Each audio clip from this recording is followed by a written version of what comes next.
اعوذ باللہ من الشیطان الرجیم بسم اللہ الرحمن الرحیم۔ ہومیوپیتھی یعنی علاج بالمثل، ذہن کے متعلق نمبر 4 از ڈاکٹر شاہد اقبال صاحب، روزنامہ الفضل انٹرنیشنل، منگل 27 جون 2023۔ بیلا ڈونا کی علامات رکھنے والی بیماریوں میں اچانک پن تو بالکل ایکونائٹ کی طرح ہی ہے، لیکن اس میں کوئی خاص خوف نہیں پایا جاتا۔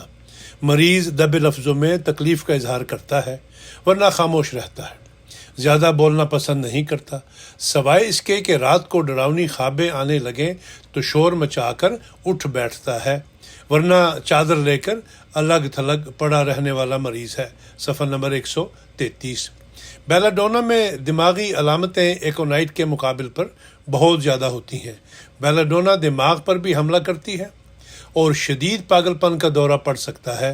بیلا ڈونا کا پاگل بہت متشدد پاگل ہوتا ہے۔ اگر کسی پاگل میں بے انتہا جوش ہو، کسی کو مارنے یا خودکشی کی کوشش کرے، غصہ میں بہت تیز ہو اور سنبھالنے والوں کو بھی مارے، تو اسے فوراً بیلا ڈونا دینی چاہیے۔ لیکن اگر مرض مزمن ہو جائے تو پھر بیلا ڈونا کام نہیں کرے گی۔ ہاں، کسی کو اچانک پاگل پن کا دورہ پڑے، جیسا کہ بعض بیماریوں میں سرسام کے نتیجہ میں ہو جاتا ہے، تو بیلا ڈونا فوری اثر دکھا سکتی ہے۔ اگر مستقل مریض ہو تو سلفر اور اسٹرامونیم وغیرہ زیادہ مؤثر ہیں۔ بعض پاگل اتنے جوشیلے ہو جاتے ہیں کہ انہیں زنجیروں سے باندھنا پڑتا ہے۔ یہ خاص بیلا ڈونا کی علامت ہے، لیکن بیلا ڈونا دے کر وقتی آرام ہو تو مطمئن نہیں ہو جانا چاہیے، بلکہ دیر پا اثر والی دوا تلاش کرنی چاہیے۔ مزمل پاگل پن میں ضرور کوئی مزاجی دوا ڈھونڈنی پڑے گی۔ ایکونائٹ اور بیلا ڈونا بہت دیر پا اثر کرنے والی دوائیں نہیں ہیں۔ بعض دفعہ بیماری کا حملہ عارضی ہوتا ہے، لیکن مستقل بیماری وقتی طور پر ٹھیک ہونے کے باوجود موجود رہتی ہے اور بار بار لوٹ آتی ہے۔ اسٹرامونیم بیلا ڈونا سے زیادہ لمبا اثر کرنے والی دوا ہے۔ صفحہ نمبر 134 135۔ ٹائیفائیڈ میں بھی بعض دفعہ بیلا ڈونا کی علامات پیدا ہو جاتی ہیں۔ دماغ کو بخار چڑھ جاتا ہے اور مریض ہذیان بکنے لگتا ہے۔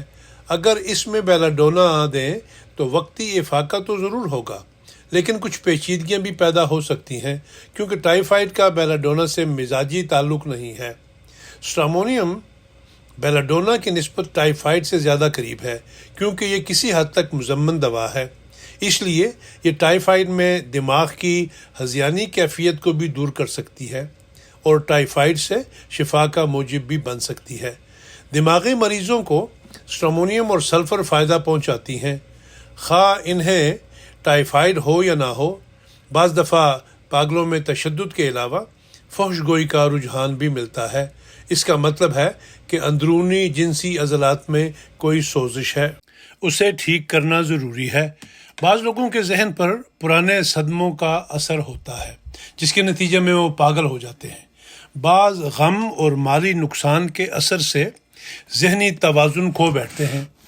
پاگل پن کے علاج میں بہت گہرائی میں جا کر مرض کی تشخیص ضروری ہے، لیکن بعض اوقات معالجین کے پاس اتنا وقت نہیں ہوتا، اس لیے روزمرہ کے نسخہ کے طور پر اسٹرامونیم اور سلفر سے کچھ فائدہ اٹھا سکتے ہیں۔ صفحہ نمبر 135۔ بیلا ڈونا میں مریض کے دماغ پر خون کا دباؤ زیادہ ہو جائے تو اسے طرح طرح کے نظارے اور جن بھوت نظر آتے ہیں۔ ڈراؤنے خواب، مثلاً آگ لگنے کے خواب بھی آتے ہیں۔ ایسے مریض کو بیلا ڈونا دیں تو آگ لگنے کے خواب آنے بند ہو جائیں گے۔ صفحہ نمبر 137 اور 138۔ خیالات کے ہجوم اور ہیجانی کیفیت کی وجہ سے نیند اڑ جائے تو بیلا ڈونا، کافیہ اور فاسفورس سب مفید ہیں۔ اعصابی ہیجان کی وجہ سے نیند اڑ جائے تو ذرا سے شور یا بستر کو ٹھوکر لگنے سے سخت اذیت پہنچتی ہے اور مرض میں ایک دم اضافہ ہو جاتا ہے۔ نقص وامیکا میں بھی شور سے تکلیف بڑھتی ہے، چونکہ نقص وامیکا میں بیلا ڈونا کا عنصر بھی پایا جاتا ہے، اس لیے نقص وامیکا کی کئی علامتیں بیلا ڈونا سے ملتی ہیں۔ صفحہ نمبر 138۔ اگر دماغ کے اعصابی ہیجان کی وجہ سے جسم کانپنے لگے یا خون کا دباؤ بہت بڑھ جائے، اس وقت اس دباؤ کو کم کرنے کے لیے بیلاڈونا استعمال ہوتی ہے۔ صفحہ نمبر 140۔ بینزوئک ایسڈ کا مریض لکھتے ہوئے لفظ چھوڑ دیتا ہے۔ وقتی طور پر تحریر کی غلطی ذہنی الجھاؤ کی وجہ سے بھی پیدا ہوتی ہے۔ بعض دفعہ ذہن بہت تیز کام کرتا ہے، لیکن ہاتھ کی رفتار اس نسبت سے ذہنی رفتار کا ساتھ نہیں دیتی۔ یہ علامت بعض اور دواؤں میں بھی موجود ہے۔ اسے کسی خاص دوا سے منسلک کرنا درست نہیں ہے۔ جب بھی تحریر میں لفظ چھوٹ رہے ہوں یا ایک لفظ کی بجائے کوئی دوسرا لفظ لکھا جائے تو اس کا مطلب ہے کہ ذہن الفاظ سے زیادہ معانی کی طرف متوجہ ہے، اس لیے بیک وقت دونوں میں اعتدال قائم نہیں رکھ سکتا۔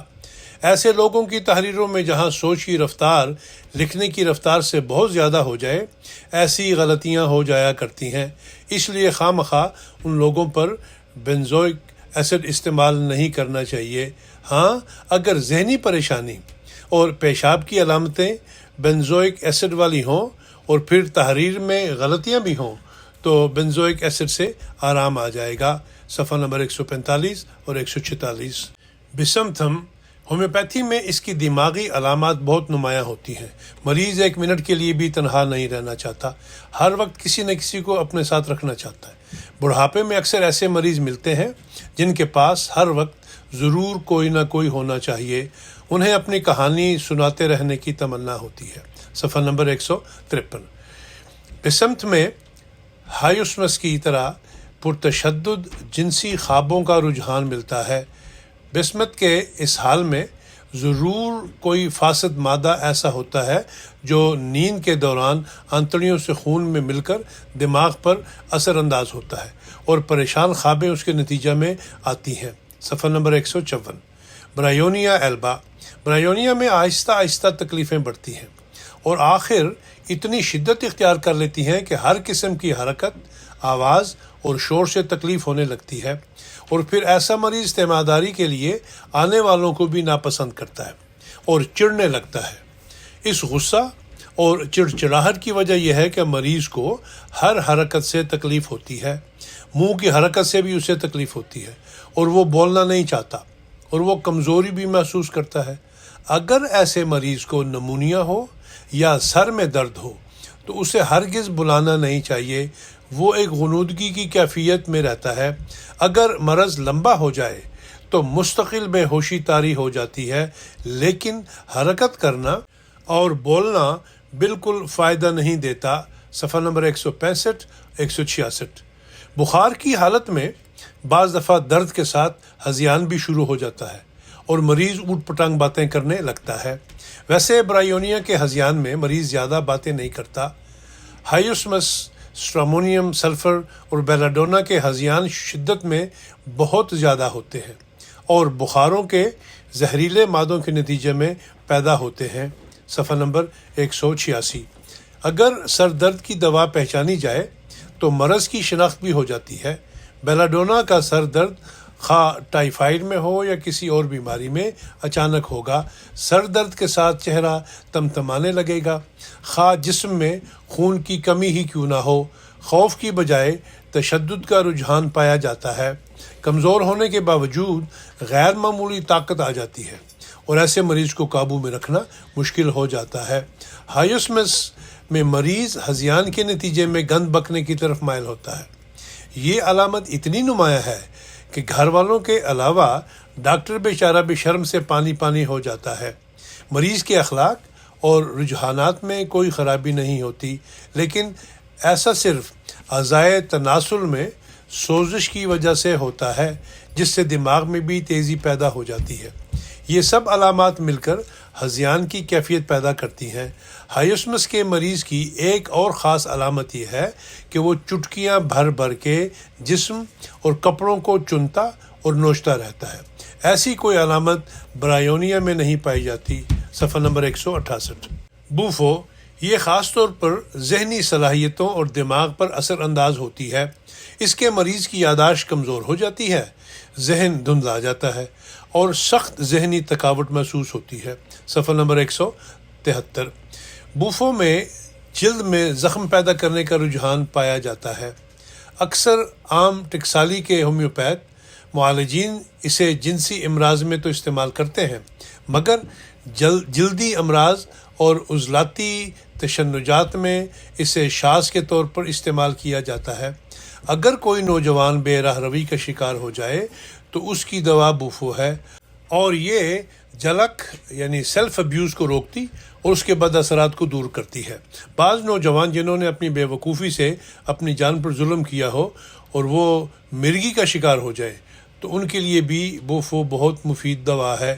یہ جلک کو روکتی اور اس کے بد اثرات کو دور کرتی ہے۔ ایسے مرگی کے مریض کو پہلے بوفو دینی چاہیے، پھر اس کی ناکامی کی صورت میں دوسری دوائیں تلاش کرنی چاہیے۔ صفحہ نمبر 173۔ بوفو میں بھی سارسپریلا کی طرح بڑھاپے کا وقت سے پہلے آنا پایا جاتا ہے۔ برائٹا کارب میں بھی یہ علامت ہے، لیکن بوفو کا عمر سے پہلے کا بڑھاپا جلد سکڑنے یا جھریوں سے تعلق نہیں رکھتا، بلکہ دماغی کیفیت سے تعلق رکھتا ہے، یعنی دماغ میں پاگل پن کی بجائے بھولا پن آ جاتا ہے۔ اگر 60 سال کا بوڑھا آدمی 15-16 سال کے لڑکوں کی طرح باتیں کرنے لگے تو اسے بھی بوفو دینی چاہیے۔ اگر وقت پر علاج نہ ہو تو ایسا مریض مجہول سا ہو جاتا ہے، اس میں لوگوں سے بات کرنے اور اسے دوسروں کو سمجھانے کی صلاحیت نہیں رہتی۔ صفحہ نمبر 173 و 174۔ بوفو میں تضادات پائے جاتے ہیں۔ مریض تنہائی پسند ہوتا ہے، لوگوں سے گھبراتا ہے، لیکن تنہائی میں ڈرتا ہے۔ اس کے نتیجے میں اسے بہت غصہ آتا ہے اور غصہ میں آ کر چیزوں کو دانت سے کاٹنے لگتا ہے، گویا اپنی بے بسی اور بے اختیاری کا اظہار اس طریق سے کرتا ہے، مگر دوسرے لوگوں کو نقصان نہیں پہنچاتا۔ مریض ہنستا بھی ہے، رونے بھی لگ جاتا ہے اور بچوں کی طرح اچھل کود بھی کرتا ہے۔ بوفو کے مریض کا کردار اس کی معصومیت اور بچپنے سے پہچانا جاتا ہے۔ شاذ کے طور پر یہ کیفیت بڑھ کر پاگل پن میں بھی تبدیل ہو جاتی ہے۔ بوفو اس سلسلے میں بہت گہری دوا ہے اور لمبے عرصے تک مسلسل اثر کرتی ہے۔ صفحہ نمبر 174۔ بوفو میں ایمبر اگریسا کی طرح موسیقی سے نفرت ہو جاتی ہے۔ مریض میں رفتہ رفتہ ہکلانے اور تھتلانے کا رجحان پیدا ہو جاتا ہے۔ مریض کی بات سمجھنی مشکل ہو جاتی ہے، جو اسے غصہ دلاتی ہے۔ ایسا مریض جس میں مرگی کی معروف علامتیں نہ پائی جاتی ہوں، لیکن مریض بیٹھے بیٹھے ساکت و جامد ہو جاتا ہو، آنکھیں کھلی کی کھلی رہ جاتی ہوں اور مریض ہر چیز سے بے نیاز ہو جاتا ہو، بوفو اس کیفیت کے لیے بہترین دوا ہے۔ یہ کیفیت وقتی طور پر ہوتی ہے۔ جب مریض کے ہوش و حواس بحال ہو جائیں تو اسے علم نہیں ہوتا کہ اسے کیا ہوا تھا۔ مرگی کا جنسی کمزوری سے بھی تعلق ہے، اس لیے بعض مریضوں کو ہم بستری کے وقت بھی مرگی کا دورہ پڑ جاتا ہے۔ صفحہ نمبر 174 175۔